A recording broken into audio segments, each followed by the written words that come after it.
नमस्कार दिव्यांग बांधवांनो.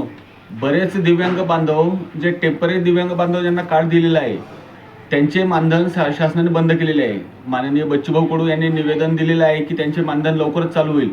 पण जे मे महिन्याचे मानधन आपल्याला जमा झालेले आहे त्याच्यामध्ये बरेच दिव्यांग बांधव जे टेम्पररी होते त्यांचे मानधन अजूनसुद्धा जमा झालेले नाही. तर याच्यावर काय करायचं आहे? शासन याच्यावर लक्ष देत नाही आहे. शासनाने जे टेम्पररी दिव्यांग बांधव आहेत एक तर त्यांचं लवकरात लवकर मानधन चालू करून द्यावे. जे डुप्लिकेट दिव्यांग बांधव आहेत त्यांना लाभ मिळतोय, ते लाभ घेत आहेत, पण जे ओरिजिनल गरजू दिव्यांग बांधव आहेत त्यांना या लाभापासून वंचित करण्यात आलेलं आहे.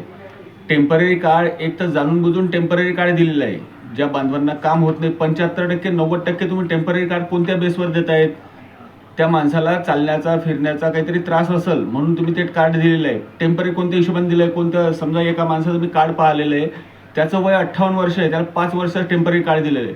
5 वर्षांनी तो कोणता धावणार पळणार आहे? नाही ना. त्याच्या पायाचा प्रॉब्लेम आहे, त्याला तुम्ही परमनंट कार्ड द्यायला पाहिजे होतं.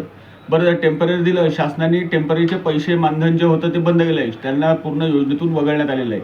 तरी माझी शासनाला हात जोडून विनंती आहे की जे टेम्पररी बांधव खरंच गरजू आहेत त्यांचे लवकरात लवकर मानधन चालू करावे ही विनंती. धन्यवाद दिव्यांग बांधवांनो.